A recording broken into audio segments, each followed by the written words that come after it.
Yeah, All right, so we're off here, and there it is. there it is. My note is made. So not as explosive as the starts that Jesse was at least trying to have in round one. Um, so you were just saying a moment ago, like you haven't seen this matchup yet. So this Bant deck is pretty new, or at least this iteration of it is pretty new. Yeah, so this iteration with Archon of Emeria, like being a very new card, hasn't really uh, it hasn't been around that much. It took the printing of Archon of Emeria and Hullbreacher to kind of give the deck a reason to be in those colors and use Noble Hierarch as opposed to the Deathrite Shaman of Roland's deck as the accelerator Yep. as a What is that? Tarmogoyf. Oh, I guess that's Tarmogoyf. Fear the something. I can't read that. Dave Kaplan, thank you for the gift sub. Welcome, welcome. Fear the Tarmo something. Tarma Mare? Tarma Wall? I can't read. Uh, Whatever. Maybe And when he Roland, gets able to look at it more properly. I don't know. We could ask him later if we remember. Roland start. That's Misty, and what's the land under there? Um, and Misty. Oh, that's also a Misty. Oh, I'm stupid. All right. The way that the light's hitting it makes it look a Yeah, little different. yeah, it did look different. Yeah, I think it's foil, and I think the way that the one on the battlefield, the light's hitting it, is making like the left hand of it shine a little bit. Yeah, Yeah, I see that's that now. Yeah, it's just the plastic glimmering. oh Tarmo Snake says chat. Oh, what is that in reference to?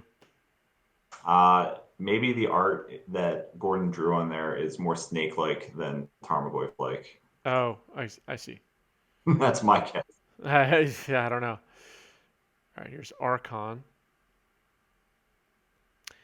So, uh, good segue into what we were going to talk about last round. 2020 cards, specifically the year 2020. In my research I did over the weekend, looking at vintage deck lists from recent events, it looked like the most. Borashon, thank you for the sub. It looked like the most prevalent 2020 card was Hullbreacher. And you mentioned in our pregame chat that the card making the biggest impact was which one?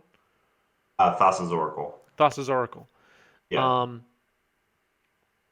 I guess that's really it. Those are the end of the thoughts. But yeah. Thassa's Oracle allowed what exactly? So Thassa's Oracle allowed the Doomsday deck to kind of make a adjustment. Mm-hmm. Previously, Doomsday was a Laboratory Maniac kill using a creature that costs two and a blue, and you had to actually empty your entire library in order to, and then draw a card in order to make the win condition function. What Thassa's Oracle allowed is that your library just has to be two or less cards, which Doomsday is very good at doing, just Yep. automatically uh, narrowing it down to five. In addition, Thassa's Oracle allowed and sort of alternate win condition within the Doomsday deck list with Demonic Consultation. Um, Right. so those are it it powered up the Doomsday decks enough that it made them powerful enough to be compete in this metagame. Nice. Nice. And what about Hull Breacher? How has Hull Breacher impacted Vintage? So Hullbreacher was one of the pieces of Hullbreacher is that it has one of the same functions that the restricted Narset Parter Veils has, with the idea that you can't draw cards. In this case, you can't draw cards outside of your normal draw step, like the one in your normal draw step at all, whereas Narset was more of like a one per turn kind of thing. Right. Uh, and so what Hullbreacher found is it kind of slotted itself into some of the combo decks originally as more of a just disruptive threat that you can say paradoxical outcome back in a pinch, but otherwise just disrupt your opponent. Or as we will maybe see this match, it's very easy to power out with Noble Hierarch and ends up being an aggressive threat, attacking for 4 with the Exalted trigger and really finding its best home there. Right. So Jataxian Probe, just in case people aren't recognizing the cards, reveals Flusterstorm and Strip Mine in hand for Roland. A Deathrite is in play, and a Noble Hierarch is attacking now. That's where we Yep. are. And the Thoughtseize took out an Oko, and I think that pretty much sums up everything that's happened. But yeah, there's a lot of a lot of cards here that say like a more legacy crowd may have not seen with Gitaxian Probe and Strip Mine. Yeah, yeah. Um, and I Oh, go ahead. guess no, I guess the most key cards in this matchup are going to be, well, depends on which side we're talking about, but for Roland's deck, Leovold looks super relevant, right? Leovold, Narset. Like what cards can resolve from either of these decks and really like end the game In this potentially? matchup specifically, um, the key one, there's going to be a very interesting stressor in this matchup with Tarmogoyfs because normally against creature-based strategies, workshops being an example of like a more rapture shops, even though that's not the most prevalent shops deck out there right now. Tarmogoyf is usually the strongest threat in the creature matchup, but we're actually going to see that be more powerful from Gordon's deck due to the exalted triggers. Like if both players have a Tarmogoyf out, the exalted Tarmogoyf will be able to swing through the non-exalted one, and it just won't matter. So that's on Gordon's side versus on Roland's side. I'd say it's more of the Leovold. It might be more of the Deathrite Shaman, just kind of playing like a defensive Grim Lavamancer thing, maybe in conjunction with a more aggressive threat, being able to Grim Lavamancer the opponent and be a faster clock that way. So, although it looks like right now Roland is the one on the back foot. Yeah. I guess there's no I mean this is going to be a grindy matchup, right? This is going to be Yeah, pretty evenly matched. Let's see what chat said actually. yeah. Prediction outcome. 87%. 87% of 3,700 channel points were committed to Bug Midrange. That's a pretty slanted. I look forward to the underdog winning people a bunch of points.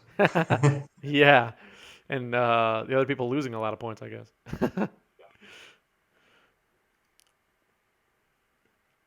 All right, let's see what chat is saying. Control still has Yeah, a fine enough space to play multiple Hullbreacher. Hmm. Yeah, so that's another thing. I'm seeing a lot of decks with like 3 Hullbreachers in them, or just 1 Hullbreacher. What's the sweet spot people are finding right now? Do you think? I think two ends up being the sweet spot. Okay. It is kind of irrelevant outside of the first one in terms of the actual functionality of it. You're not going to get anything from the second one. Um, and it's costly enough that, especially for the Noble Hierarch deck that wants to play it, it's competing with a bunch of other 3 drops and a bunch of other 3 drops that they're running.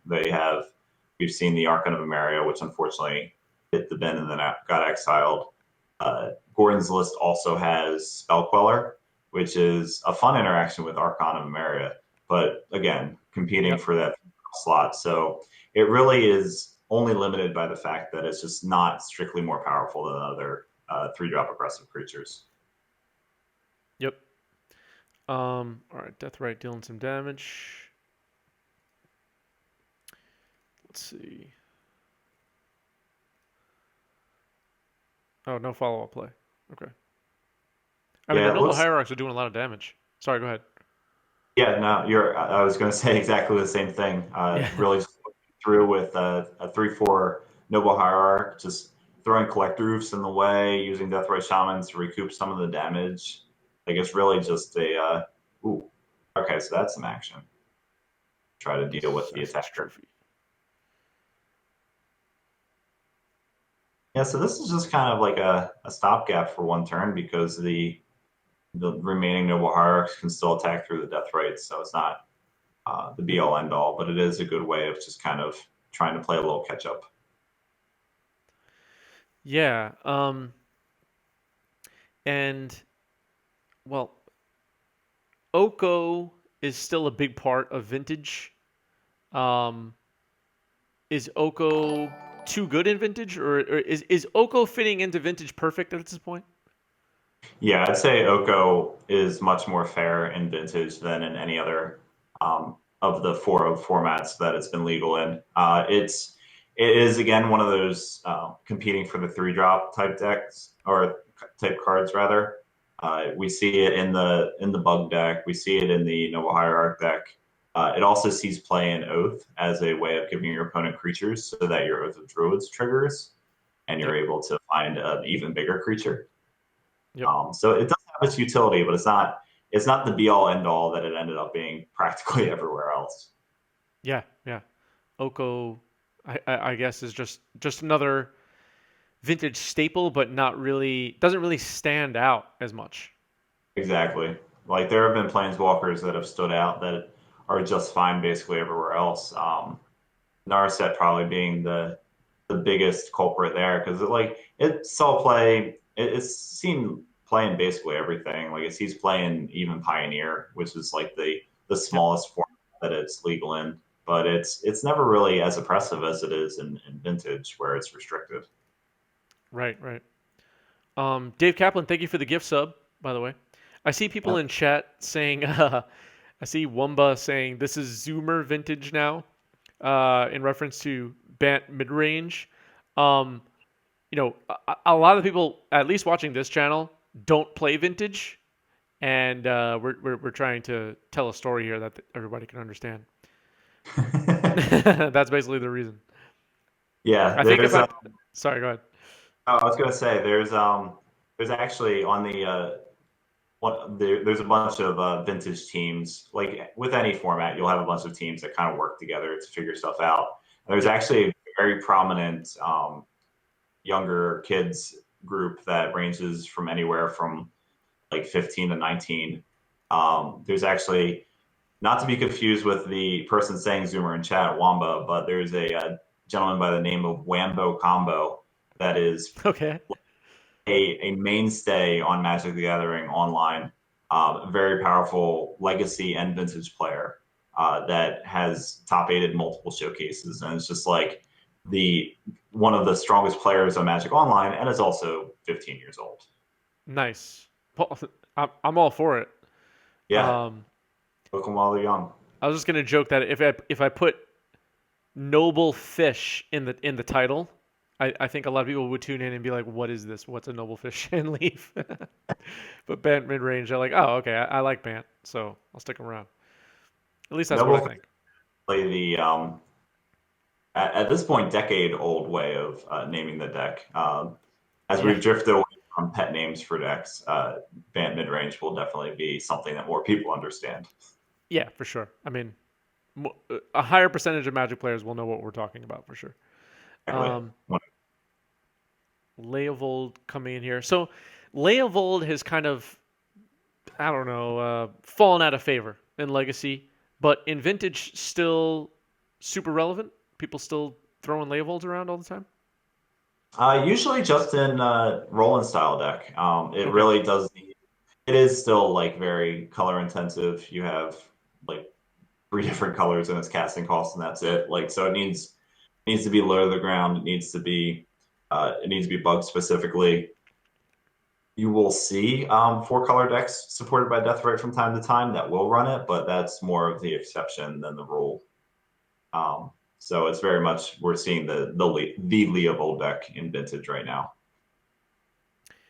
And Gothmog in chat referencing the Lavinia control days. So has Lavinia fallen out of favor? I think that's what they're trying to say. Favor. It actually kind of got a resurgence with the Bant Midrange deck here. Gotcha. It didn't have a home because the decks that were playing it, it just kind of fell out of favor. A lot of the issue being that when Mental Misstep left the format, and by left I mean got restricted down to one, the blue on Yeah. matchups, yeah, to them that's left. So it just feels even worse when the one happens. But Yeah. I digress. The blue decks usually have a bunch of cards in their deck that are kind of designed to beat the mirror. Usually a good number of them, like 5 of them, and because they switched to Pyroblast over Mental Misstep, the Lavinias became a lot less useful because they would just get Pyroblasted immediately and not really impact the board in any meaningful way. Whereas before, you couldn't even use your Mental Misstep because Lavinia would just counter it. Yeah. And another archetype I thought about earlier today, because I saw somebody tweet about it. I don't remember who, otherwise I shut them out. But Eldrazi. Are Eldrazi still relevant in Vintage? What are Eldrazi up to lately? The Eldrazi still see some play in the hands of pilots. I think Archon of Emeria was one of those cards that people compared to Thalia Heretic Cathar and thought that would slot into Eldrazi, but it's really just like a handful of players that try to make it work, but really just it really hasn't been around recently. It's actually kind of surprising now that you bring it up that it's not it used to be like wow Eldrazi like it was Yeah. one of the mainstays like tier 1 maybe 1.5 but it's nowhere to be found really these days. Yeah. Is that for the better of the format, or do we hope to see Eldrazi make a resurgence? I would like to see Eldrazi make a resurgence. I always think that when you have a diversity or not a diversity, it's always better. Yeah. And in the case like if Eldrazi came back at the expense of no other deck, that would be perfectly fine. I think it's a really interesting axis that not a lot of decks can fight on with colorless creatures with 4 or more toughness. So I'd like to see it come back. So Leovold swinging for lethal there gets jumped by Lavinia. It looks like um, Roland has come around and put this game completely under. Yeah, so he won game one. Interesting. Yeah, he was able to turn that around because at least for a little while there, when there were 3 noble hierarchs out, the death rate was trying to kind of hold back, gain a little bit of life, and kind of stem the bleeding a little bit. And Roland's draws were basically able to line up, and he was able to recuperate with that, the death rate kind of aiding in that. So I've been playing Hogak, which if I had something prepared for tonight, I would have played. It is the slowest of the bizarre decks. Well, not slowest. It is the most interesting of the main 3 bizarre decks, where it doesn't have any Force of Wills. It has a lot of mana, like it has 17 mana sources as well as Lotus and the green black Moxen. And it really is like it has the explosiveness that some of the other bizarre decks have, but it also has play to it, so it can kind of play similar to what Roland and Gordon are playing today, where you cast the Deathrite Shaman, you use the Collector Oof to shut off their artifact mana sources. Like it has a lot of different facets to it, and it was something that I played with for a while and really stuck with me. Although with this Noble Hierarch deck I'm seeing in Gordon's hands, like I might be switching soon. I'll be honest. um, and one more thought about 2020 cards. This is something I thought about as well. The modal double face cards, and that's the new double face cards that you can cast either side. Everybody watching. Um, None of them have made a splash in Vintage, but they've been played in every other format. Am I right on that? Yeah, you're right. Other like there's been attempts. I've actually been behind one of the attempts with like it wasn't a secret. Like everybody knew about the a mono blue Belcher deck that used to exist maybe 4 or 5 years ago, and everyone was like, "Why don't we just cut Tolarian Academy and put in 4 of the Seagate Restoration, which is the blue one that comes into play untapped." Yep. They're like, "Yeah, let's try it out," and it didn't really end up being anything. It was something fun. Unfortunately, Oops All Spells that you see in Legacy is just there's better graveyard decks with Bizarre Baghdad, really. Like that's what it comes down to. If you're trying to resolve spells with your graveyard deck, you're almost kind of doing it wrong because there's like more there's more hoops to jump through that way. You might as well just activate Bazaar of Baghdad. So Makes sense. Yeah. yeah, they really haven't seen the same amount of play. You're absolutely right. Yeah. Those are the modal double face cards. That is, are one of the coolest, at least in my opinion, new mechanics or whatever you want to call it from the year 2020 that are now obviously Kaldheim has some as well, and they're going to have some in upcoming sets. But um, Vintage has seen none of them. None of them have made the cut. No, That's interesting. just didn't work. So, but yeah, the Kaldheim ones look pretty cool. Are there any cards that you are thinking about with Kaldheim for like any format that you keep an eye on? Well, last Monday we did a stream, a legacy stream last Monday with some Kaldheim cards we tested. Jesse Mahu played the previous round, did the Shardless Agent and Tybalt Cosmic Imposter thing. Based. Never got it to actually go off, but it was fun trying. And I tried Jorn, God of Winter, the snow god, and this was Snow. yeah, yeah, Jorn Snow. Uh, this was before most of the spoilers had been released. That was one of the earlier spoilers. So I'd like to try it again now with a few more new snow permanents, because when I put the deck together, the only snow permanents that were worthy of playing in Legacy were Astrolab and Snow Basics. That was it. And Ice Fang, sorry, and Ice Fang. Yeah. And that was it. So I'd like to try some of the other stuff that they've spoiled since then. So yeah, I want to try the God of Winter again. What about other cards? Let me think. Kaldheim has a lot of interesting cards that like I can't tell if this is really good or really crappy.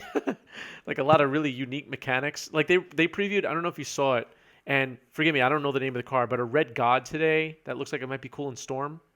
Did you Oh see yeah, that? I forget the exact name, but it's the God of Storytelling that you generate a red every time you play a spell. Yeah, like is that card broken? I have no idea. So I don't think that card's broken. Yeah. I think for Legacy specifically, it's going to be real interesting in like a Ruby Storm kind of shell, Mhm. just because it generates so much mana. But yeah, I mean, I wasn't really thinking of that one when we were talking about the list of vintage Kaldheim cards. I could see somebody trying to play around with that just because it triggers off of Moxen. Like Yeah. that one's on the short list. Yeah. It does make the short list. There's another card. I'm just gonna look at the spoilers right now so I can read this. That I was thinking might be vintage playable. Let me find it one second. Because I don't remember what it does. All right. In the meantime, Assassin's Trophy is hitting something. I imagine it might be the Elk token that's been attacking for 4 over a few turns. Or it Oh might be yeah. the Oh, Flusterstorm. Okay. That's why the Noble Hierarch's being tapped. Important to note that Roland cannot force a will back given the Lavinia on the battlefield. Right. Mike, do you think SMIP podcast will cover that are producing card? I haven't seen a episode out of SMIP for a while, so they would have to produce an episode first, unfortunately. I think it's been a minute since they put out an episode. Oh, so from the I found the card I was thinking of. So from the um Kaldheim Commander deck, there's a legend, Renar the Ever Watchful. The first card you foretell each turn costs 0 to foretell. Is this somehow broken in Vintage in that you can just foretell a bunch of stuff for free and have, like, because you have Lotuses and Moxes and stuff, like 6 drop foretell cards on standby?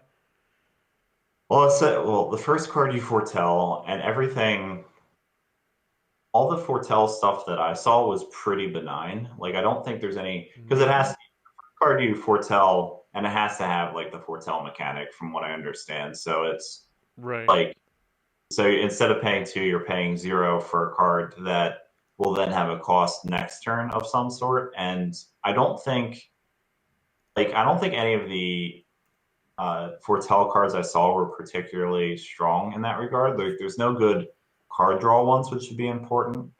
I Hmm. think Yeah. the case would be if you could drop that guy and then drop like you play that and then you immediately foretell something and then it's just some bonkers card next turn. But I didn't really see anything that screamed vintage with that line. So I think Maybe. foretell is a bit of a miss when it comes to vintage. Maybe. Yeah. Maybe. Yeah. I Um, mean, you never know. I I've been like, there's been cards that I've just been like, yeah, this will never see play. And then it's like ends up being things since like red because vintage. Like people often joke, but it was right at the time. Vintage is the format where Slash Panther was a format defining card, and everyone's like, "What does that do?" Like it wasn't even playable in New Fire XC Limited. What is this card? yeah. Yeah. Yeah. Yeah. For never, sure. never paying off. Yeah.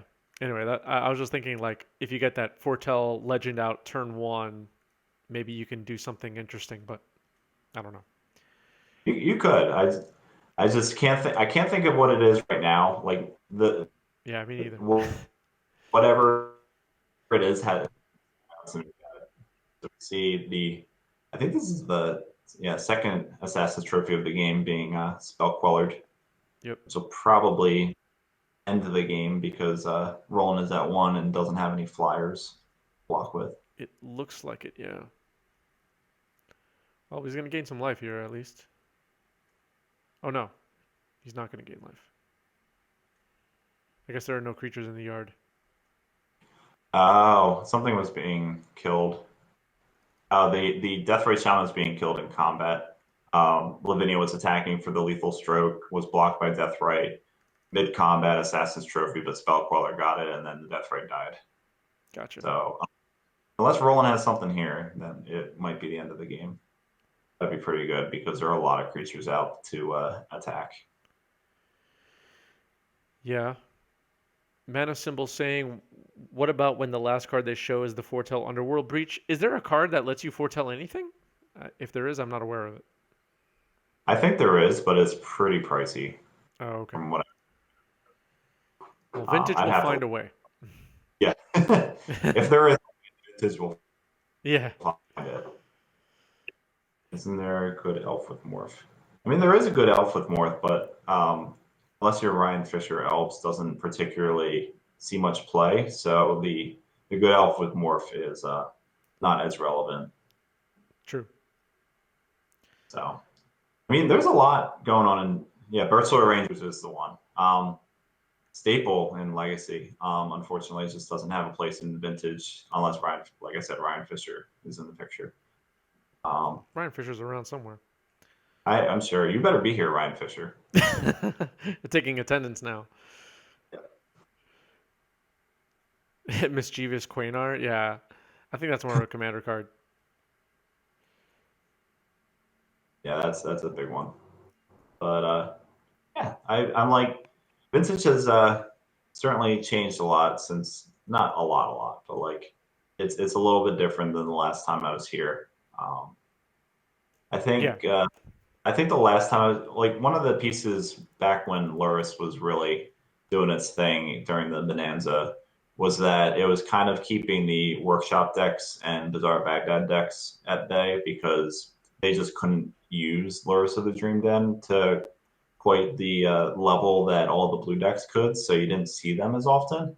And once Luris went away, the Bizarre Baghdad decks and the Mishra's Workshop decks kind of came back into prevalence. So the metagame is much more balanced in that regard, which like people that don't like those decks are like, oh no, like Luris is great because we don't want those around, but they do add a facet to the format that everything's just not blue. Um, True. but yeah, Bizarre Baghdad, which we don't see here. It's by far the pillar of vintage that kind of saw the most diversity emerge in 2020. You had usually just had dredge, especially like leading into the year. There was one person that was doing something a little bit different. Survival had kind of fallen out of favor just because it was too slow. It was just always kind of on the fringe anyway. So 2020 kind of ushered in a range of Bizarre Baghdad decks that did two things, or two different things rather. The one is like a Squee Goblin the Bob Bizarre Baghdad deck that uses Squee and sometimes Krovic and Horror to use Bizarre to offset the card disadvantage of Force of Will effects. And then it uses a bunch of free stuff like Hollow One to actually win the game. And then the other one is the one I was kind of talking about earlier, Hogak, where it's like a half bug deck, half Bizarre Baghdad deck, kind of doing both things at the same time and winning with a big Hogak or a bunch of fast Vengevines or something. Got a question for you in chat from Gothmog. Do you think workshop should be restricted? I know we could probably write a book about this, but how are maybe not make it so much about yourself, but how is the vintage community feeling right now about workshop being restricted? I don't think it's particularly restrictable right now. I think, of all things, Force of Vigor has kind of put it in check. It Yeah, put it in check nearly immediately upon its printing. Maybe not immediately, but just the existence of that card has really just changed the dynamic. Um, just knowing that it could happen at any time and a whole bunch of different decks can play it. Like Force of Vigor is good enough that it got Golgari Grave Troll restricted hmm because dredge decks could just always dredge back their best dredger and have a pitch card for Force of Vigor. So like that's how good Force of Vigor is. And because of that, the workshop decks just aren't as they used to be. And like you could say that restricting it could bring back a bunch of cards off the restricted list, but like uh, it's such an interesting mechanic to have in the game, and it's so unique to Vintage that it's probably better for the gameplay that nothing happens to it. yeah, it makes vintage feel unique, I think. Yeah, Um, as yeah, we see some really weak Tarmogoyfs here and cantripping, but Roland maybe with the advantage bar on his side right now, with also a Snapcaster and Deathrite online. yeah. Surprisingly, the Snapcaster is good enough to block a Tarmogoyf right now. It's all Yeah, land, as at of least right until now. that falls, but he definitely has the advantage here. And what about our friend Marit Lage? How's Marit Lage looking in vintage right now? Is it around? Merit Lage is only really around in the combo shops deck that uses Thespian Stage or Mirage Mirror to make the Merit Lage. It's not the same deck that you see in Legacy. I'm pretty good friends with Tom Hep, who anybody that follows Magic Online has 56 the last time I checked trophies with Dark Depths in Legacy. Yeah. That he might have gotten one during this stream. Who knows? But Someone check. yeah, Just so kidding. much. So Tom Hep has like when you look at Dark Depths in Legacy, you usually see those faster lists with Vampire Hex Mage or Borgs that's being stages, just like trying to like throw a bunch of discard, make it happen real quick.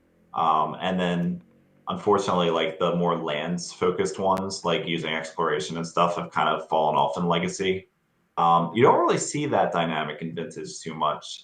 The only Dark Depths deck is really just the Workshop deck, and it uses it more like the Tom Hep Dark Depths, the Bug Turbo, but not quite like it because it's more of an A plus B combo where you use what's powerful in a workshop deck, like a sphere resistance as your disruption, and then you just like you pull together one of two card combos, either Ley Line, Helm of Obedience, or the Dark Depths combo. Gotcha.